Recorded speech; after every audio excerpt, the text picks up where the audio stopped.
السلام علیکم ورحمۃ اللہ وبرکاتہ۔ الحمد للہ الحنان المنان الذي خلق الانسان وعلمه البيان، والصلاة والسلام على رسوله سید الانس والجان وعلى آلہ واصحابہ ذوی الخیر والاحسان، اما بعد فاعوذ باللہ من الشیطان الرجیم، بسم اللہ الرحمن الرحیم۔ وضربت عليهم الذلة والمسكنة وباءوا بغضب من الله ذلك بأنهم كانوا يكفرون بآيات الله ويقتلون النبيين بغير حق ذلك بما عصوا وكانوا يعتدون، صدق الله مولانا العظیم۔ بارگاہ رسالت محب صلی اللہ علیہ وسلم میں درود پاک کا ہدیہ پیش کر لیں۔ اللہم صلی علی سیدنا و مولانا محمد معدن الجود والکرم وآلہ واصحابہ الکرام وابنہ الکریم وبارک وسلم صلاۃ دائمۃ سرمدا ابدا۔ اقبال نے کہا ہے، ستیزہ کار رہا ہے ازل سے تا امروز، شرار ابو لہبی سے چراغ مصطفی۔ مطلب یہ ہے کہ شروع کے دنوں سے ہی اس کائنات میں، اس دنیا میں ایک معرکہ چلتا آ رہا ہے۔ معرکہ مطلب جنگ، مقابلہ۔ وہ کس چیز کا ہے؟ اقبال کہتا ہے ستیزہ کار رہا ہے ازل سے تا امروز، شروع سے لے کے آج تک ایک مقابلہ چلتا آ رہا ہے۔ وہ مقابلہ کس کا ہے؟ شرار ابو لہبی سے چراغ مصطفی کا۔ مصطفیٰ کریم صلی اللہ علیہ وسلم کی چراغ کی روشنی کا مقابلہ ابو لہب کی شرارتوں کے ساتھ۔ تو ایک تو یہ کہ استعارہ ہے، اس سے پہلے بھی فرعون و موسیٰ کا، نمرود و ابراہیم کا علیہم السلام، یہ مقابلہ اس روئے ارضی پر چلتا رہا اور حق و باطل کے معرکے ہوتے رہے اور ہوتے بھی رہیں گے۔ فی زمانہ ہم جو حالات دیکھ رہے ہیں پوری دنیا میں، آج جنگوں کے حالات جو پیش کیے جا رہے ہیں، لوگ تو اب یہ خبریں ایسے سن رہے ہیں، کسی کے ہاں بم گرنے کی، میزائل گرنے کی، تو ایسا لگ رہا ہے جیسے بچے پٹاخے پھوڑ رہے ہیں۔ لوگ یہاں خبریں لے کر کے مزے لے لیتے ہیں، پھر فارورڈ کر دیتے ہیں۔ موت اتنی آسان ہو گئی ہے کہ اللہ کے نبی صلی اللہ علیہ وسلم نے 1400 سال پہلے یہ ارشاد فرمایا تھا کہ ایک زمانہ آئے گا کہ حرج بڑھ جائے گا۔ تو صحابہ نے پوچھا تھا یہ حرج کیا ہے؟ تو حضور اکرم صلی اللہ علیہ وسلم نے ارشاد فرمایا تھا کہ قتل بہت زیادہ ہوگا، ایک دوسرے کا قتل اتنا زیادہ ہونے لگے گا کہ لوگ اس کی پرواہ بھی نہیں کرتے۔ آج مجھے آج بتاؤ، دنیا پوری بہت سارے ایشوز پر بیٹھکیں کر رہی ہے، گلوبل وارمنگ پہ ہے، دنیا میں انوائرمنٹ کی چینجنگ پر، موسم کا تاپمان بڑھ رہا ہے، اس پر میٹنگیں ہو رہی ہیں، بڑی بڑی تنظیمیں بیٹھتی ہیں۔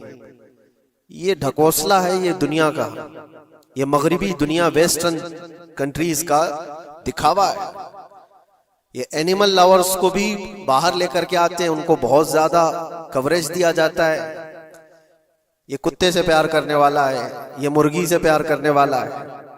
ظالموں، 40,000 نہیں 50,000 لوگوں کو فلسطین میں تم نے ناحق مار دیا، اس پر کوئی بیٹھک نہیں کرتے۔ موت اتنی آسان ہے انسانوں کی۔ جنگ جس سے ہے، مقابلہ جس سے ہے، تمہارا آپس میں برابر کی طاقت کا مقابلہ ہو تو سمجھ میں آئے کہ ایک دوسرے کی فوجوں سے مقابلہ ہے، ادھر کی فوج بھی مر رہی، ادھر کی فوج بھی مر رہی ہے، لیکن نہتے بچوں کا کیا قصور؟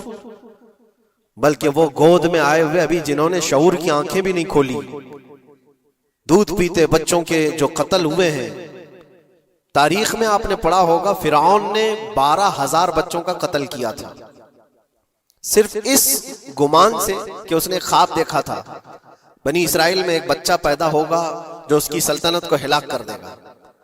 خواب کی وجہ سے کاہنوں نے اس کو بتایا تھا، اس نے خواب یہ دیکھا تھا کہ آسمان سے ایک تارا ٹوٹ کر اس کی گود میں گرا اور آگ لگ گئی۔ تو نجومیوں نے اس کی تعبیر یہ بتائی تھی کہ بنی اسرائیل میں ایک بچہ پیدا ہوگا جو تیری سلطنت کو ہلاک کر دے گا۔ اس ڈر سے بنی اسرائیل میں جو بھی بچہ پیدا ہوتا اس کو قتل کرتا تھا۔ اس نے تقریباً 12,000 بچوں کو قتل کر دیا تھا اس ڈر سے کہ وہ بچہ تو نہ پیدا ہو جائے جو میری سلطنت کو ہلاک کرنے والا ہے. اور وہ موسیٰ علیہ السلام تھے، پیدا بھی ہوئے اور فرعون کے گھر میں ہی پلے. اللہ کا نظام ہے. لیکن میں یہاں اس لیے بتا رہا ہوں، فرعون ظلم میں پوری دنیا میں مشہور ہے. وہ عورتوں کو بھی ظالم اس طرح سے مارا ہے کہ جس کی تاریخ میں مثال نہیں ملتی. لیکن میں نے اپنی زندگی میں دیکھا، آج کے زمانے میں اسرائیل نام سے ایک ناجائز حکومت پر قابض شخص نے 12,000 نہیں 50,000 لوگوں کو سال بھر میں قتل کر دیا. یہ تاریخ کا بھیانک چہرہ ہے. آج لوگ اس کو ہلکے میں لے رہے ہوں گے. نیوز والے ایک طرفہ رپورٹ کرتے ہیں کیونکہ ان کو ان کے باپ داداؤں سے ڈر ہے، جہاں کی کھاتے ہیں وہاں کی گاتے ہیں. لیکن بعد کو یہ سچائیاں جنریشن میں منتقل ہوتی رہیں گی. کبھی تو آئے گا کوئی انصاف کی نظر رکھنے والا. اور انسانیت کا قتل کتنا بڑا قتل ہے. ایک شہر کے 50,000 لوگوں کو قتل کر دینا، اور ایسے کہ وہاں کی عمارتیں پورے راکھ کے ملبے میں چلی گئی. صدیاں لگ جاتی ایک شہر کو بسنے میں، ایک گھر کو بنانے میں آدمی کی اپنی زندگی گزر جاتی ہے. کیا کیا ارمانوں سے گھر بناتے ہیں، لیکن ایک پل میں کسی کا گھر اجاڑ دیا، اس کے سامنے تڑپتے ہوئے اس کے باپ کی لاش ہو، ماں کی لاش ہو. وہ تصویریں کہ آپ نے نہیں دیکھی کہ ایک باپ چھوٹی سی بیٹی کو لے کر کے دوڑ رہا ہے تو اس کا بیٹا الگ پیر اور ہاتھ جلے ہوئے بم سے تڑپ رہا ہے. وہ کس کے درد کو دیکھے. یہاں تک کہ میں نے دیکھا کہ بیٹی کو باپ یہ نصیحت کر رہا ہے، تھوڑا اور صبر کر لے بیٹا، شہادت ملنے والی ہے. کون کرتا ہے یہ؟ موت سے پہلے اپنے بچے کو اتنی تلقین کر دے. حالات ایسے. دوسرے یہ کہ وہاں پر کھانے پینے کی ایڈ کوئی جا نہیں سکتی، اس پر پابندی. دوائیاں نہ جائیں، اس پر پابندی. دنیا کا کوئی قانون اس چیز کو جائز ٹھہراتا ہے؟ مجھے بتاؤ، آتنکواد کا راگ الاپنے والے ان باتوں کو کیا کہیں گے؟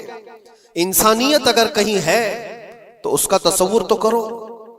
کسی کے فنڈامنٹل رائٹس ہوتے ہیں، بیسک رائٹس ہوتے ہیں. کھانا پینا یہ اس کا انسانی حق ہے. دشمنی تم سے جن کی ہے ان کے ساتھ مقابلہ کرو، عام شہریوں کے ساتھ نہیں. مخبر صادق رسول اکرم صلی اللہ تعالی علیہ وسلم کی تعلیمات دیکھو.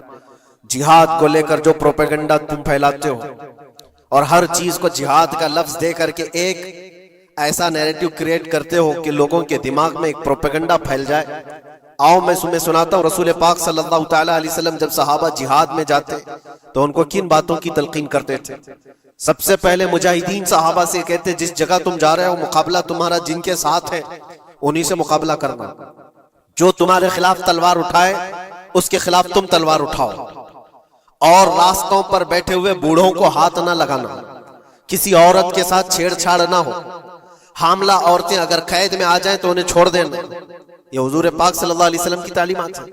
حتیٰ کہ رسول کریم صلی اللہ علیہ وسلم نے یہ فرمایا جس شہر میں تمہارا غلبہ ہو جائے، تم غالب آ گئے وہاں کی فوج پر، تو وہاں کے رہنے والوں کے بچوں کو نہ ظلم کرنا، ان کو نہ پکڑنا. پھر تعلیمات میں یہ ہے وہ چاہے جس مذہب کے بھی لوگ ہیں ان کے معبدوں کو، ان کی عبادت گاہوں کو ختم نہیں کرنا، ان کی عبادت گاہوں کو توڑ پھوڑ نہ کرنا جس شہر میں تم جا رہے ہو. یہاں تک کہ حضور اکرم صلی اللہ علیہ وسلم کی تعلیمات تو دیکھو، حضور یہ تک فرماتے تھے مجاہدین صحابہ کو کہ جس شہر میں تم جا رہے ہو وہاں کے درختوں کے پتے بھی نہ اکھاڑنا، درختوں کو بھی نہ نقصان پہنچانا. جنگی تعلیمات کو آج کوئی نظر میں نہیں رکھتا ہے. دنیا کہتی ہے کہ جنگ کے دوران بھی کچھ اصول ہوتے ہیں، لیکن کوئی اصول نہیں. ہم نے دیکھا ہے جس کی طاقت ہے اس کا بول بالا ہے. یہ دنیا ان کے خلاف کبھی کوئی بات نہیں کرتی. آج سے تقریباً 20 سال پہلے بھی عراق کی کیا حالت تھی آپ نے دیکھا ہوگا. ایک جھوٹے پروپیگنڈے کی وجہ سے پورے عراق کو تباہ کیا گیا. آج تک وہ سنبھل نہیں پایا ہے. نیوکلیئر پاور عراق کے اندر موجود ہے، اس کے ری ایکٹر وہاں پر موجود ہے. کیا کیا چیزیں اس زمانے میں پھیلائی گئی. سوشل میڈیا تو نہیں تھا اتنا. دنیا نے یہ مان لیا کہ ہاں دادا کہہ رہا ہے تو ہوگا، اور حملہ کیا اسی بنیاد پر. 20 سال ہو گئے آج تک عراق میں کوئی نیوکلیئر پاور پلانٹ نہیں نظر آیا، کہیں نہیں. ایک جھوٹے پروپیگنڈے کی وجہ سے وہاں کے کتنے لاکھ لوگوں کو بے گھر ہونا پڑا ہے پتہ ہے. کچھ جگہ ایسی ہیں جہاں بم برسائے گئے آج تک وہاں کوئی سبزہ نہیں اگتا، کوئی وہاں پر فصل نہیں ہوتی۔ میں نے خود اپنی آنکھوں سے دیکھا ایک نیا میدان جس پہ لوگ فٹ بال کھیلتے تھے، چند سالوں کے بعد دیکھو تو پورا میدان قبروں سے بھرا ہوا ہے، قبریں ہیں وہاں پر، پوری قبریں ہیں، لوگوں کو جنازہ اٹھانے کے لیے لوگ نہیں ملتے ہیں۔ موت اتنی عام کر دی گئی تھی، ان باتوں کو کوئی کہتا ہے؟ آپ نے سنا کبھی ابو غریب جیل کے متعلق؟ قیدیوں کے ساتھ جو وحشیانہ سلوک کیا ان گوروں نے، اللہ کی پناہ، بہت سخت قسم کے، دنیا میں بدنام زمانہ جیل اس کو کہا جاتا ہے۔ ہر طرح کی وہاں پر قیدیوں کے ساتھ آزمائشیں ہوئی، ہر طرح کی، ان پر کتے چھوڑ دینا، ان کی شرمگاہیں کاٹنا، ان پر پیشاب کرنا، ہر چیز جو انسانیت سوز ہے، انسانیت کو جلا دینے والی، یہ ساری حرکتیں کی گئی۔ دنیا خاموش ہے اس سلسلے میں، کیوں؟ سپر پاور کے 1000 گنا بھی ہضم کر لیے جاتے ہیں۔ چھوٹا ملک یا غریب آدمی کوئی بات کرے تو سارے اس پر ٹوٹ پڑتے ہیں۔ آج میں ایک چیز آپ کو بتانا چاہ رہا ہوں کہ یہ کوئی نئی چیز نہیں ہے جو ہو رہی ہے آج دنیا میں، یہ پھیلنے والی ہے اور قیامت کے قریب ہم آ چکے ہیں۔ ہو سکتا ہے دنیا پوری جنگوں کے لپیٹ میں ہو، جو رسول پاک صلی اللہ علیہ وسلم نے ارشاد فرمایا قتل اتنا بڑھ جائے گا کہ 100 لوگ ہوں تو 99 مر جائیں گے، ایک بچ جائے گا، قتل اتنا بڑھ جائے گا۔ یہ جنگ کی آگ ہو سکتا ہے آس پاس سب پھیل جائے، جس کی وجہ سے اس وبا میں، اس بلا میں سب ملوث ہونے لگ جائیں گے۔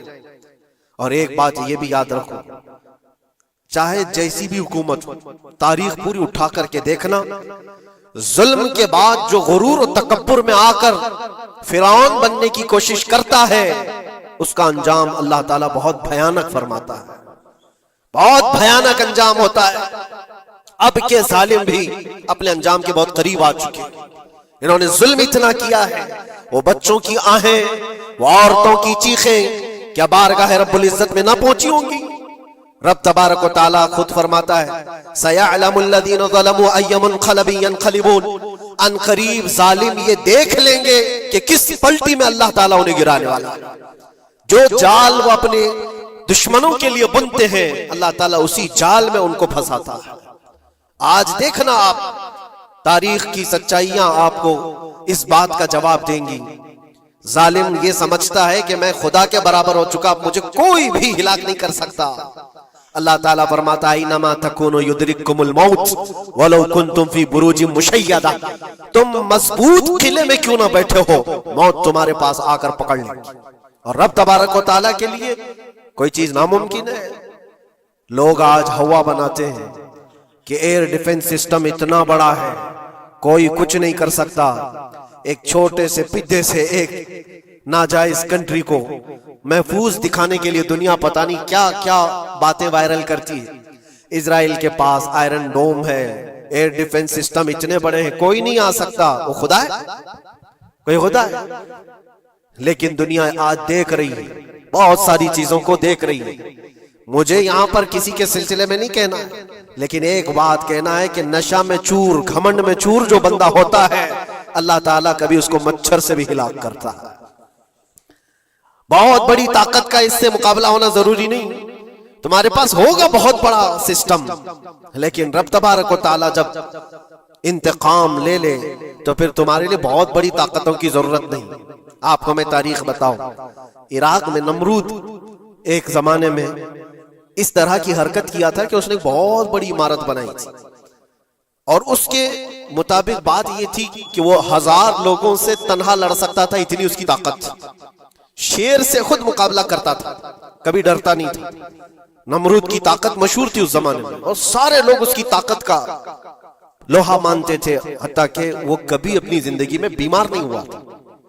آدمی جب بیمار نہیں ہوتا تو اس کا غرور بڑھ جاتا ہے، سوچتا ہے مجھے کچھ ہو نہیں سکتا۔ نمرود نے اس کے بعد یہ دیکھا ساری دنیا میرے قبضے میں ہے، طاقت و دولت کے ذخیرے سب اس کے پاس سے، لیکن ایک چیز نہیں تھی، موت پر کنٹرول۔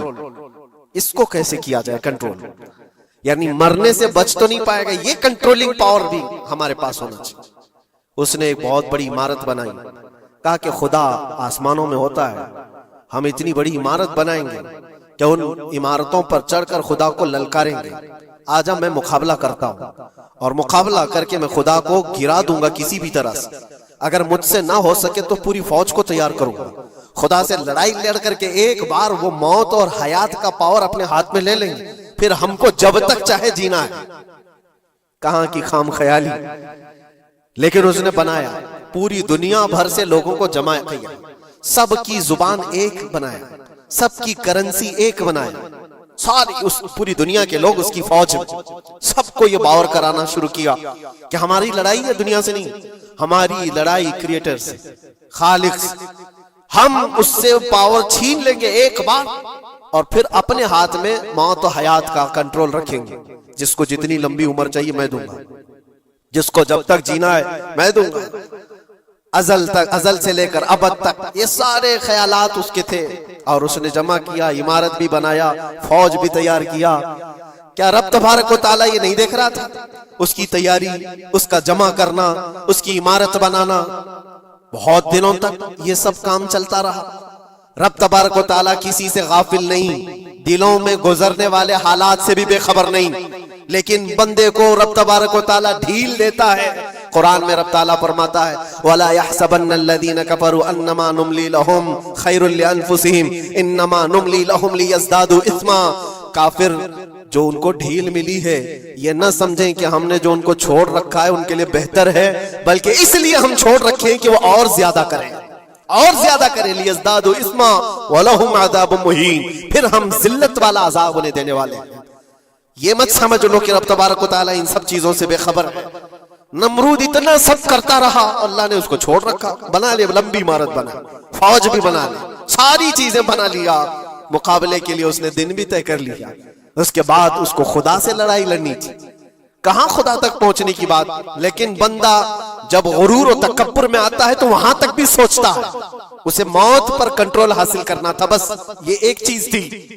پھر جب وہ دن آیا, کتابوں میں ملتا ہے اللہ تبارک و تعالیٰ نے فرشتے, اس کی جو تعداد ہے اس کا کسی کو علم نہیں. بارش کے جتنے قطرات گرتے ہیں نا, ایک ایک فرشتہ بوند لا کر رکھتا ہے. اب آپ اندازہ کر سکتے ہیں فرشتوں کی تعداد کتنی ہو سکتی. اس میں جو بڑے فرشتے ہیں وہ جبرائیل, میکائیل, اسرافیل اور اسرائیل علیہم السلام, جو سردار ملائکہ ہیں, فرشتے ہیں. ان کے اپنے اپنے کام ہیں, بہت پاورفل فرشتے ہیں. ان کی بات نہیں کرنا. کسی ایک عام فرشتے کو رب تبارک و تعالیٰ نے بلایا اور فرمایا جاؤ زمین پر, ہمارے ایک بندے نے ہم سے لڑائی کا ارادہ کر لیا ہے.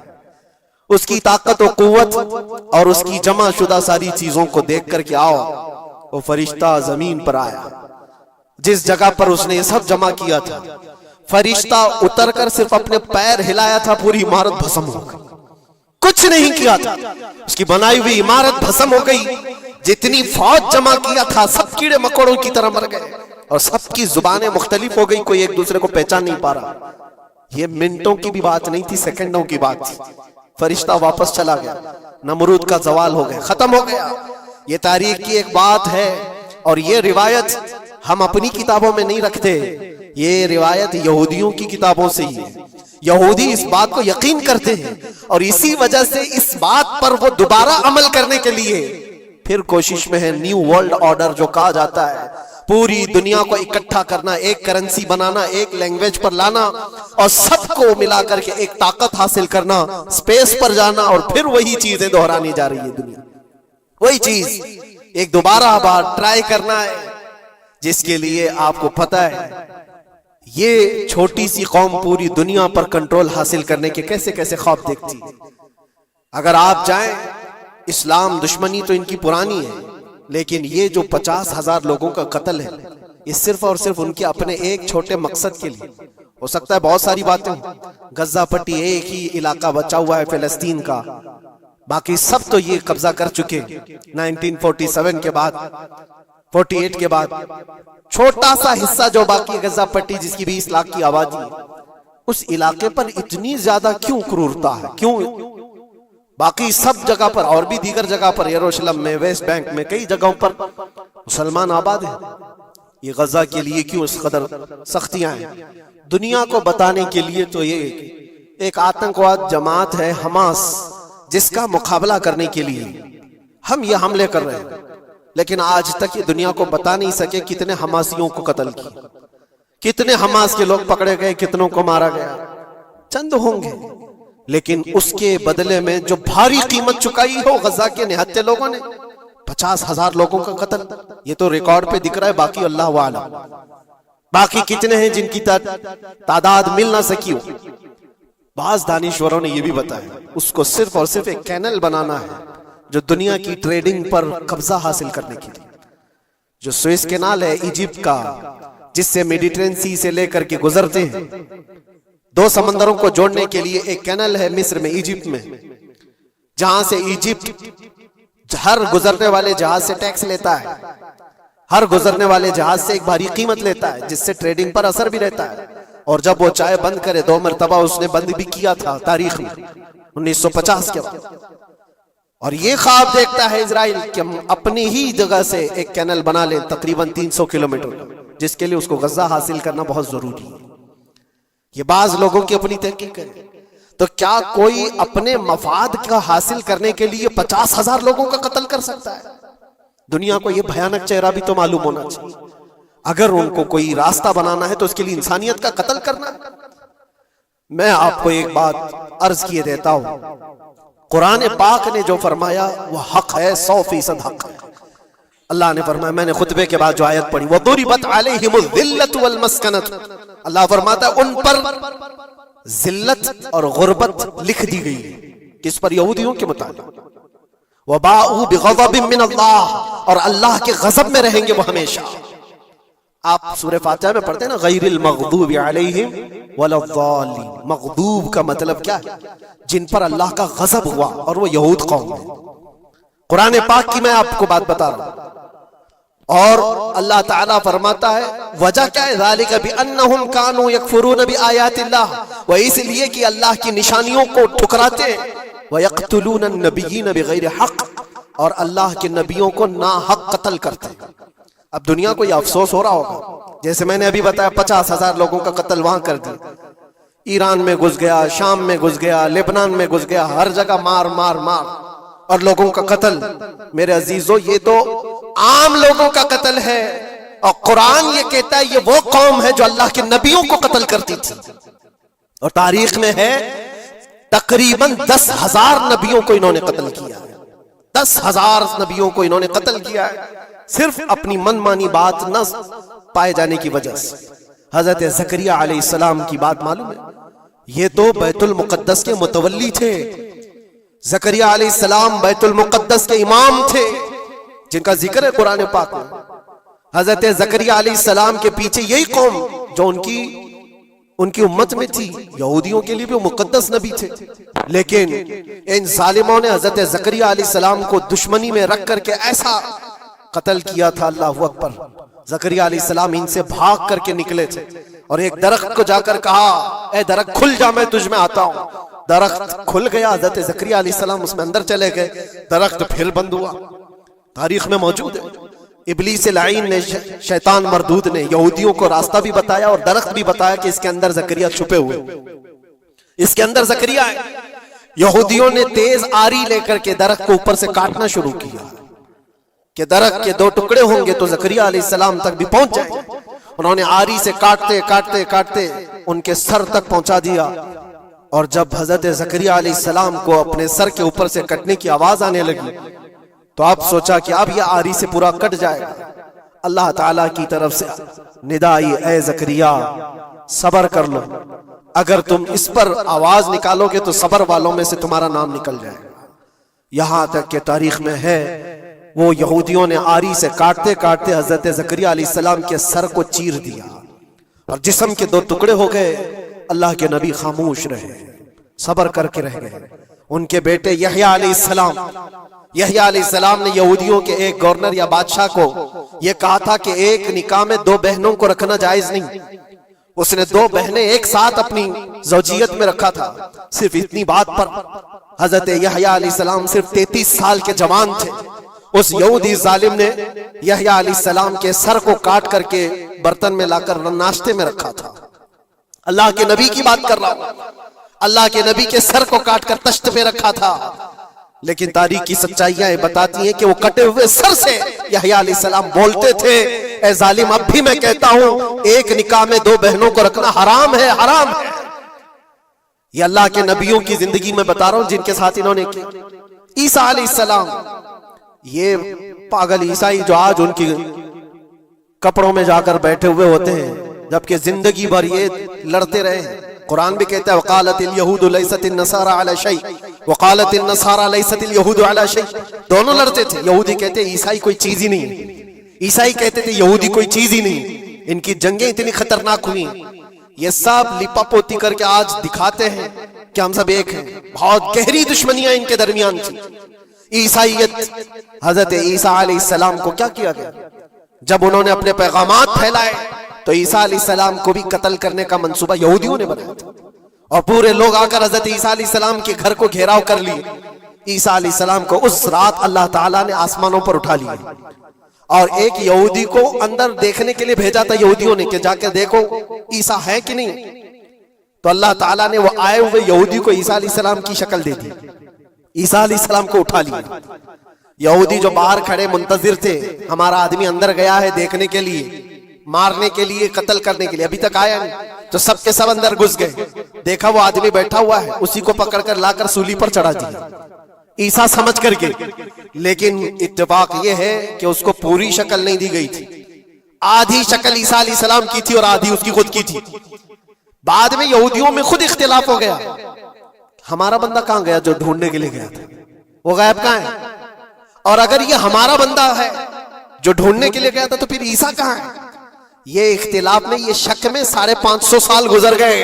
پھر میرے مصطفیٰ صلی اللہ علیہ وسلم تشریف لائے اور قرآن نے اس بات کو واضح کیا، نہ تم نے عیسیٰ کا قتل کیا نہ سولی چڑھائی ہے، عیسیٰ علیہ السلام زندہ ہیں، اللہ نے آسمانوں پر انہیں اٹھایا۔ یہ تو عیسائیوں پر احسان ہے قرآن کا، جو سچائیاں 550 سال پہلے کی بتایا۔ میرے عزیزوں، یہ تاریخ میں آپ کو بتا رہا ہوں، نبیوں کا قتل کرنے والی قوم، ان کے سامنے عام انسان کیا مانے رکھتے ہیں؟ یہ دنیا کی ساری قوموں کو حقیر سمجھنے والی قوم، دنیا کے پورے ذخیروں کو اپنی ملکیت سمجھنے والی قوم، ان کا عقیدہ ہے یہ دنیا کا جتنا گولڈ ہے، جتنا سونا ہے، اس پر صرف اور صرف ان کی قوم کا قبضہ ہونا چاہیے، پوری دنیا کو۔ آپ کو پتا ہے مدینہ طیبہ میں حضور پاک صلی اللہ علیہ وسلم کی آمد سے پہلے یہ سب کے سب مدینے میں بسے ہوئے تھے، 550 سال سے انتظار کر رہے تھے حضور کے آنے کا، دوسری قوموں کو ڈراتے تھے۔ کیوں؟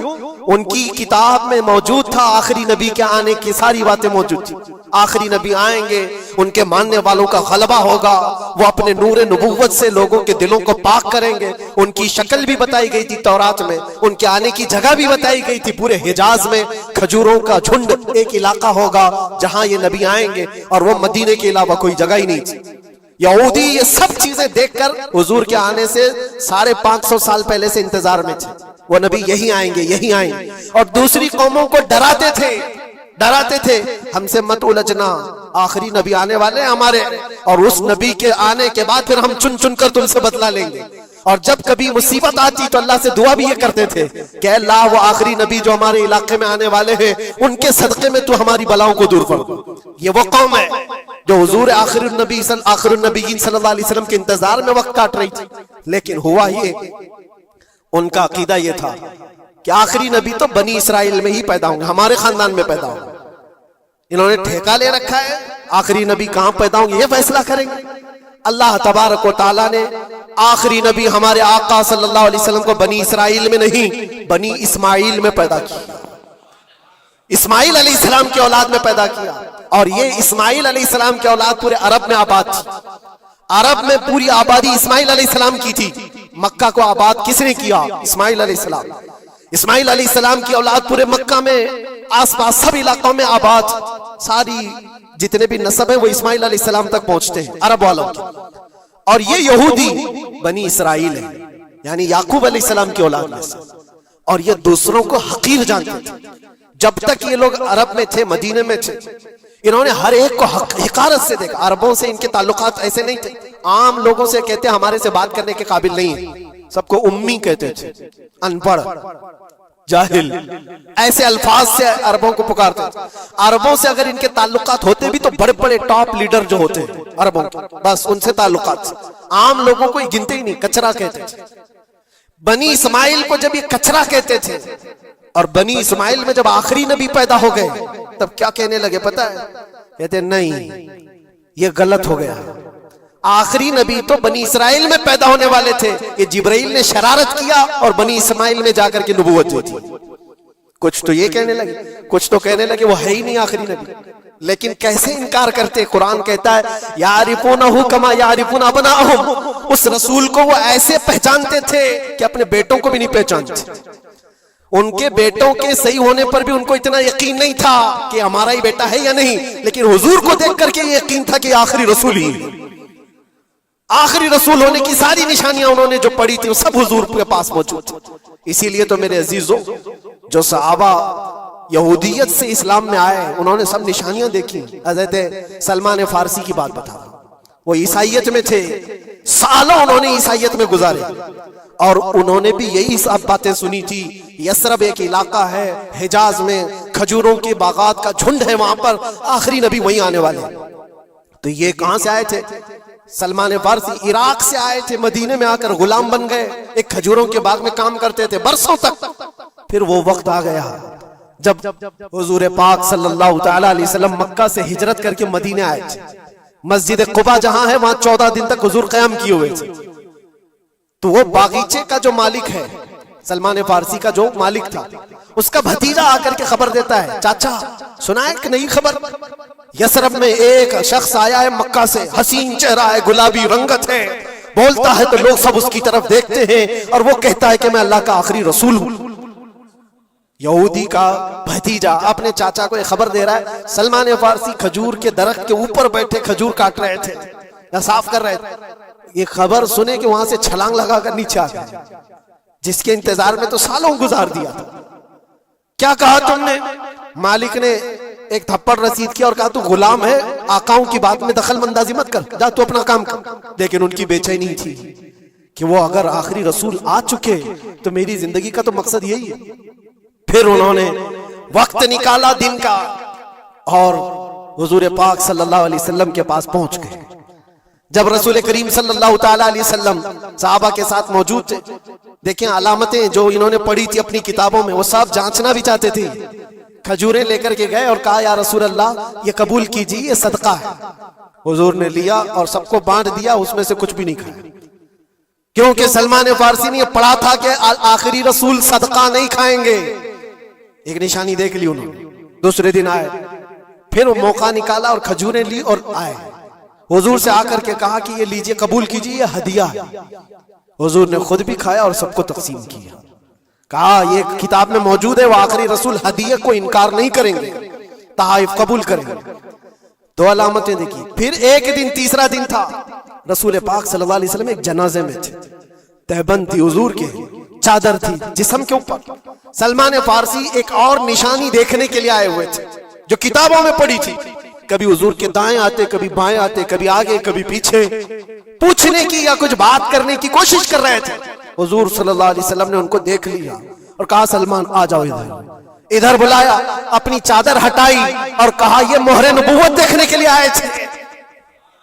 جو حضور صلی اللہ علیہ وسلم کے کندھوں کے بیچ میں ایک ایسا سفید نشان تھا جس کو مہر نبوت کہا جاتا ہے، وہ سورج سے زیادہ چمکتا تھا دونوں کندھوں کے بیچ میں، اور حضرت سلمان فارسی کو دیکھنے کے لیے آئے تھے، اور حضور نے ان کے پوچھنے سے پہلے چادر ہٹائی اور کہا یہی دیکھنے آئے تھے۔ سلمان فارسی نے کہا میں تو ایک چیز دیکھنے آیا تھا، آپ نے دو چیز بتا دی۔ کیا چیز؟ میں تو مہر نبوت دیکھنے آیا تھا، آپ نے دکھا بھی دیا اور میرے دل کی بات کی خبر بھی آپ نے بتائی۔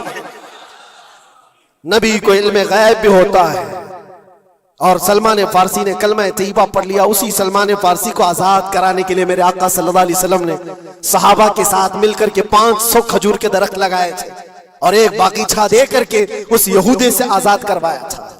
یہ اللہ کے نبی صلی اللہ علیہ وسلم کے پاس وہ صحابہ جو آئے تھے یہودیت سے یا عیسائیت سے، وہ جانتے تھے حضور کو، لیکن یہ اتنی خطرناک قوم ہے جن کو اللہ تعالیٰ نے دلوں پر مہر لگایا، یہ یہودی جو ایمان نہیں لائے، اور یہ قیامت تک اسی طرح غضب میں رہنے والے۔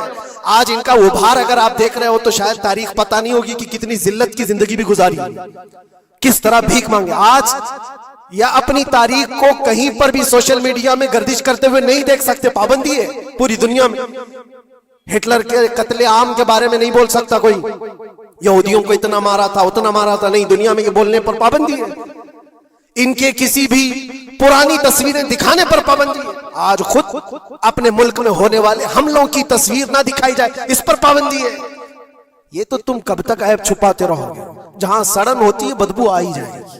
اور ان قریب میرے عزیزوں قرآن کی وہ بات یاد رکھو، اللہ نے فرمایا سَيَعْلَمُ الَّذِينَ ظَلَمُوا أَيَّ مُنْقَلَبٍ يَنْقَلِبُونَ، ان قریب ظالم یہ دیکھ لے گا کہ اللہ اس کو کس کھائی میں گرانے والا ہے۔ کیا ابرہا بہت سارے منصوبے بنا کر کعبہ ڈھانے نہیں آیا تھا؟ اللہ نے ابابیل چڑیوں سے اس کو ہلاک کیا تھا، فرعون کو پانی سے غرق کر دیا تھا، نمرود کو مچھر سے ہلاک کر دیا تھا۔ بڑے بڑے طوفانی طاقتوں کے بادشاہ دنیا میں آئے، لیکن اللہ نے ان کو بہت چھوٹی طاقتوں سے ہلاک کیا۔ لوگ آج یہ مقابلہ کمپیریزن کرتے ہوئے بیٹھے رہتے ہیں، ایک طرف ایران ہے، ایک طرف غزہ ہے، ایک طرف سپر پاور حکومتیں ہیں۔